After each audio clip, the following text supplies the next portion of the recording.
They tax our labor, our heritage, and the very hands that feed our women. They will not break us by starving our people.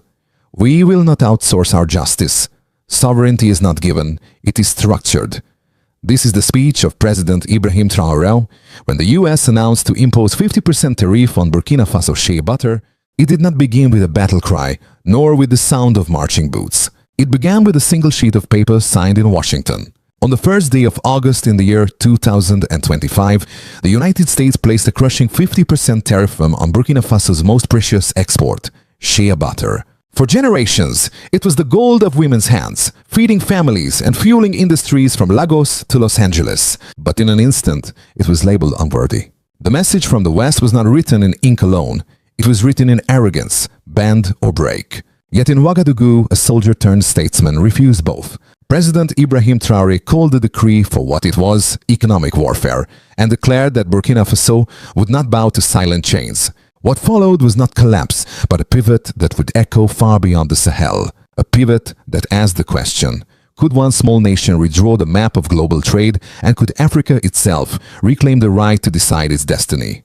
Stay with us, not just to watch history, but to feel it shift beneath your feet. Subscribe now, because this story is not just Burkina Faso's, it is Africa's. On the 1st of August 2025, a silence fell over Burkina Faso that was heavier than gunfire. In Washington, trade officials announced a sudden decree, a 50% tariff on all imports of shea butter from the landlocked nation. No prior warning, no negotiation, no explanation. In one stroke of a pen, an entire economy trembled. For 2 decades, shea butter had been the quiet strength of Burkina Faso, known as women's gold. It sustained more than 160,000 women across the countryside. From the dusty villages of Kaya to the bustling markets of Bobo Dioulasso, women cracked nuts, churned paste, and pressed oil that traveled far beyond Africa. Their labor fed global beauty giants, lined shelves in Parisian boutiques, and moisturized faces in Florida and Texas. Now that lifeline was severed overnight. Trucks loaded with barrels of unrefined butter sat unmoved under the Sahel sun. Cooperative warehouses locked their gates, unable to sell to the buyers who once called daily from Missouri or New York. Drivers, paid by the journey, slept in their cabs with nowhere to go. In Ouagadougou's ministries, procurement offices went dark, phones rang without answer. In the village of Bulsa, Amanatara sat cross-legged in red dust, her fingers thick with the churned paste she had prepared that morning. She looked down at her work, uncertain if it would bring food or waste. Around her, women whispered the same question. Was this the end of their industry, the collapse of their survival? The White House said little, citing only national interest and economic realignment. But for President Ibrahim Traore, the message was clear. It was not regulation. It was not routine. It was a weapon aimed not at products, but at people. They tax our labor, our heritage, and the very hands that feed our women, he declared in an address to the nation. His words traveled like fire on dry grass, spreading from ministries to villages in a single day. Factories stalled, contracts froze, and fear spread. Export managers in Bobo Dioulasso called frantically to American distributors, only to be met with silence. In Ghana and Benin, opportunistic buyers stepped in to fill the gap. But nothing could immediately replace the richness of Burkina Faso's product, and nothing could replace the dignity of its women, now left idle. The blow was swift and deep. Within 48 hours, haulage volumes fell by nearly 1/3. At the cooperatives of Kaya, leaders gathered beneath neem trees, speaking not with despair, but with quiet determination. Salamata Konate, a cooperative head, reminded her members, "They think we are only exporters, but we are mothers, we are fighters."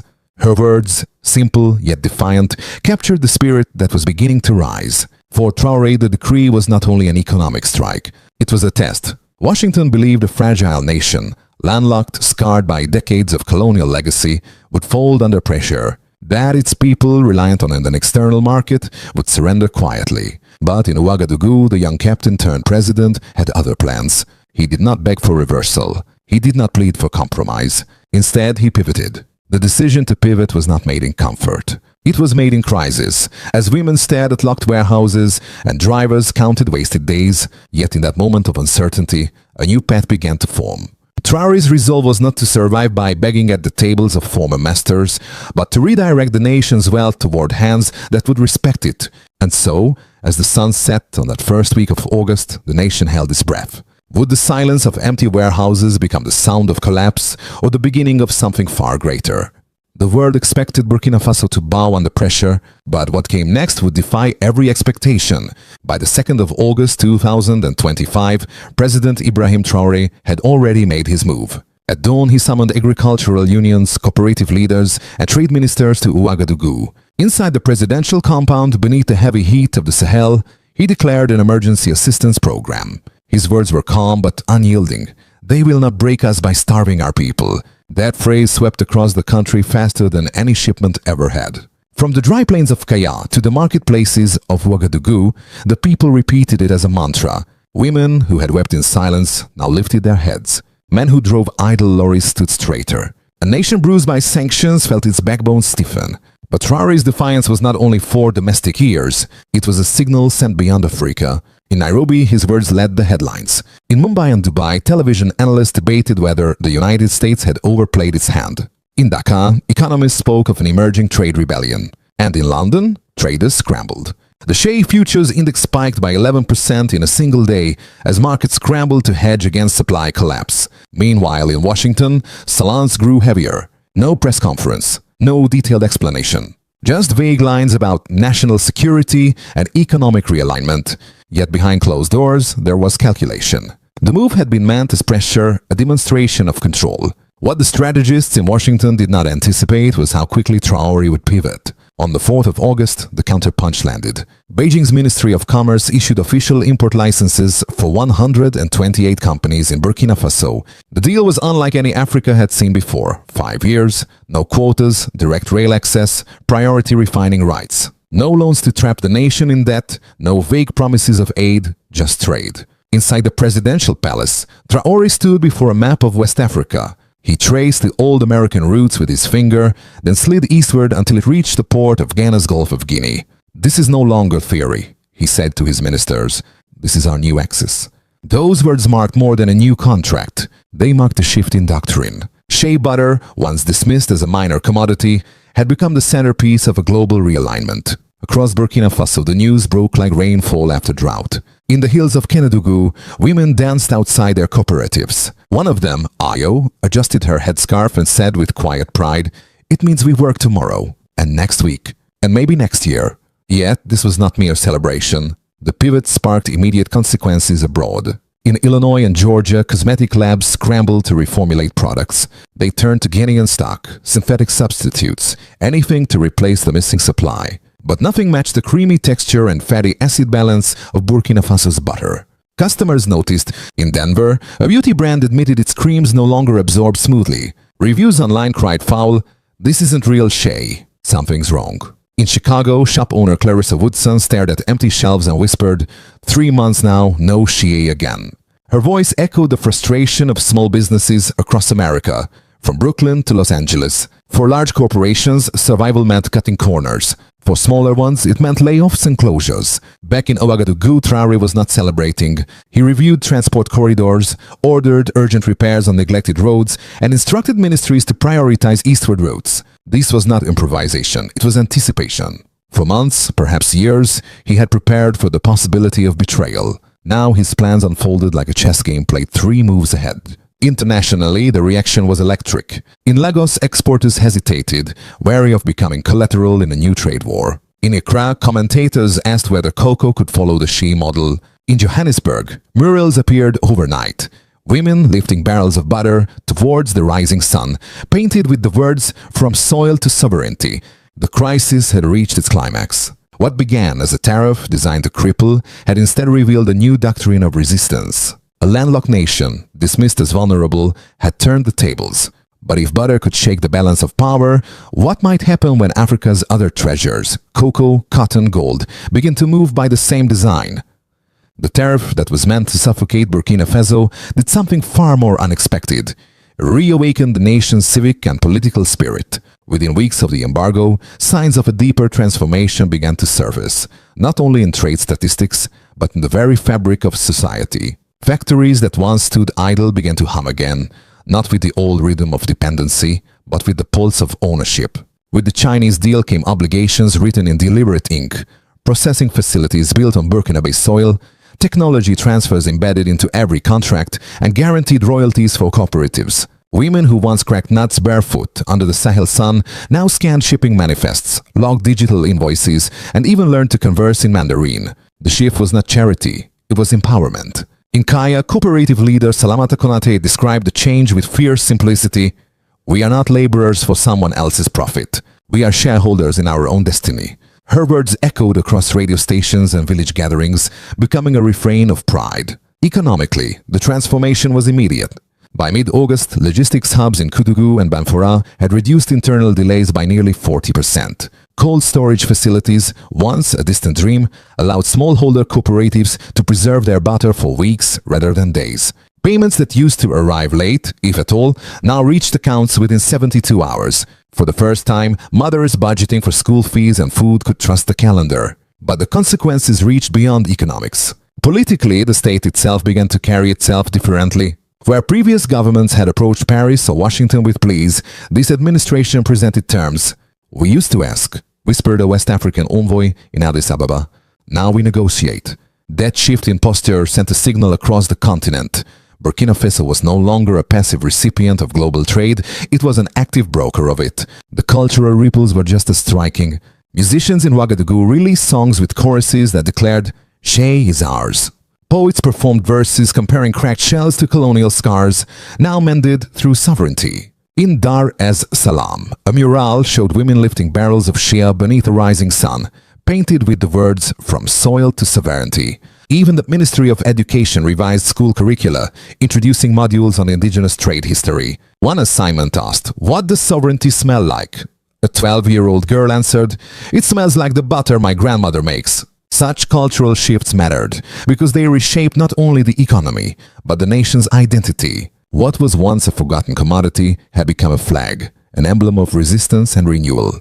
And this identity was not confined to Burkina Faso alone. In Accra, Ghana's Ministry of Agriculture launched a working group on cocoa verticalization. In Senegal, officials quietly studied the feasibility of refining cashew oil domestically. Across Africa, the question was no longer whether the continent could, but whether it dared. Yet, with opportunity came risk.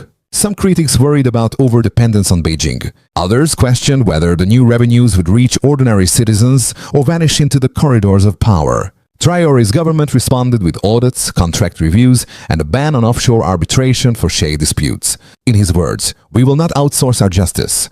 The policy was clear. Sovereignty was not a slogan. It was structure. For ordinary people, the change was visible not in speeches but in schedules kept. Women returned to cooperatives, knowing their work would be purchased, processed, and paid for. Drivers who had once slept in cabs for weeks now had destinations again. Families who had braced for hunger found meals steady on the table. This was the true political consequence. A people no longer defined by silence or scarcity, but by dignity and direction. A nation that had been pressed to its knees was now standing tall. Do you believe this was Africa's long-awaited turning point? Share your voice in the comments below. But even as the people reclaimed their dignity, the old powers of the West were watching and preparing their next move. In Washington, the silence that once seemed strategic began to sound like defeat. The tariff, intended as a show of strength, had instead exposed weakness. Small businesses in Illinois and Georgia complained of lost contracts. Beauty entrepreneurs in Miami whispered of bankruptcy. Even mid-tier brands in Denver admitted their reformulated creams felt wrong. American consumers, once loyal, grew restless. They questioned labels, accused companies of greenwashing, and demanded the return of the original product. Trade officials attempted to spin the crisis, framing it as a matter of national security. Yet behind closed doors, the reality was bitter. The policy had backfired. What was supposed to corner Burkina Faso into submission had instead driven it eastward, strengthening Beijing's hand in Africa. Across Europe, unease spread. In Paris, where influence in West Africa was long assumed, officials suddenly found themselves on the outside, bidding for access to markets they once controlled by default. In Brussels, European Union trade representatives debated how to re-engage without appearing desperate.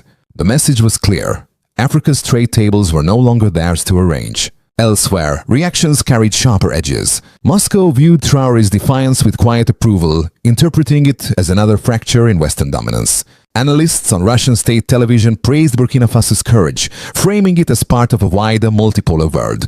In Beijing, the response was more pragmatic. Ground was broken for 3 new processing facilities in Shenzhen, Tianjin, and Nanjing within weeks of the deal.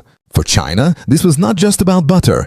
It was about anchoring influence in a region where roads, rails, and trade routes could reshape the balance of power. Even within Africa, the ripple effects were profound. In Lagos, exporters hesitated to sign contracts, wary of becoming collateral in the emerging trade war. In Addis Ababa, diplomats studied Traore's agreements line by line, intrigued by their precision. Could cocoa, cotton, or even gold be reimagined under similar terms? For once, the continent was not merely following, it was leading. The old order had expected silence. Instead, it faced alignment. A landlocked nation had written itself into the headlines, forcing boardrooms from New York to Nairobi to take notice. The question in global corridors was no longer whether Burkina Faso would survive, but whether its model could spread. Why, if butter could bend empires, what would happen when Africa's other treasures, cocoa, coffee, oil, are no longer sold as raw gifts, but as sovereign power? The shea deal was never only about butter, it was about rewriting Africa's place in the world economy. By mid-August 2025, the questions echoing across radio waves in Accra, on street corners in Lagos, and in boardrooms in Johannesburg were the same. What comes next? For Burkina Faso, the immediate path is clear. With new processing facilities underway, logistics corridors repaired, and cooperative royalties guaranteed, the nation has turned the tariff into an opportunity. Yet Traore knows the pivot cannot end with shea. He speaks of cocoa, cotton, cashew, and gold. Commodities long stripped from African soil, sold cheaply, and re-imported at inflated prices. If shea butter could become a tool of sovereignty, why not the rest of Africa's wealth? Still, the road ahead is not without risk. Dependence on a single partner, even one offering fairer terms, carries dangers. Some critics warn that over-reliance on Beijing could replace one master with another. Traore counters with vigilance. Every contract must include processing clauses, technology transfer, and enforceable rights for workers. In his words, sovereignty is not given, it is structured. The choices now lie not only with governments, but with people. Will African cooperatives embrace new skills, languages, and technologies to hold their ground in the global market? Will leaders across the continent summon the courage to demand value-added trade? Or will they fold under the familiar pressure of short-term loans and foreign dictates? Culturally, the moment feels like a return to unfinished work. The legacy of Thomas Sankara, once silenced by betrayal, resurfaces in the spirit of renewal. Sankara declared decades ago that Africa must consume what it produces and produce what it consumes. Today, in the voice of Ibrahim Traore, that vision finds its echo. The opportunity is immense. If replicated across nations, Africa could shift from exporter of raw resources to architect of refined industries. If ignored, the continent risks repeating cycles of dependence dressed in new uniforms. The question is no longer whether Africa can rise, it is whether Africa will choose to, and so the story stands at a crossroads. One path leads back to dependency, the old roads paved by colonial legacy. The other leads forward, towards sovereignty rooted in contracts, culture, and courage. The world is watching, but more importantly, Africa itself is listening. The choice now belongs not to Washington, not to Beijing, but to Africa itself. And the answer will define a century. What began as a decree from Washington ended as a declaration from Ouagadougou. A tariff meant to humble became a tremor that shook the ground beneath the old order. In those weeks of August 2025, Burkina Faso proved that even a landlocked nation, dismissed as fragile, could redraw the lines of global trade. The journey was not easy. Families feared hunger. Warehouses stood silent. Trucks lay idle under the sun. But through that silence rose a defiant voice, a soldier who refused to beg, a president who chose dignity over despair. Ibrahim Traore did more than sign a contract. He transformed butter into a banner, a forgotten commodity into a sovereign tool. The lesson stretches far beyond the Sahel. Africa has long been cast as a supplier of raw goods, her riches exported cheap and bought back at the price of pride. Yet this moment shows another path, a continent that processes, negotiates, and commands its own value. It is not a dream. It is not theory. It is policy, contracts, and schedules kept. But this is only the beginning. Cocoa in Ghana, cashew in Senegal, gold in Mali, each carries the same question. Will Africa sell itself short, or will it rise with authority? Sankara's vision still whispers across the decades, consume what we produce what we consume. Today, in the actions of Traore, that whisper has become a voice. Tomorrow, it could become a chorus. So the challenge is before us. The West will adapt, Beijing will calculate, and markets will move. But the true decision lies here in African soil, in African hands. Will this doctrine of sovereignty spread, or will it remain a single chapter? If this story stirs your heart, don't let it pass quietly. Like, share, and subscribe, not to follow headlines, but to stand for a future where Africa speaks in its own voice. And when you leave your comment, let it be more than a word. Let it be a declaration. Write, New Africa. Africa rise. Africa can do it. For every keystroke is a reminder that this continent is not a footnote, it is a headline. Because in the end, this was never only about share, it was about sovereignty. It was about the dignity of labor, the pride of nations, and the belief that Africa's time is not tomorrow, it is today.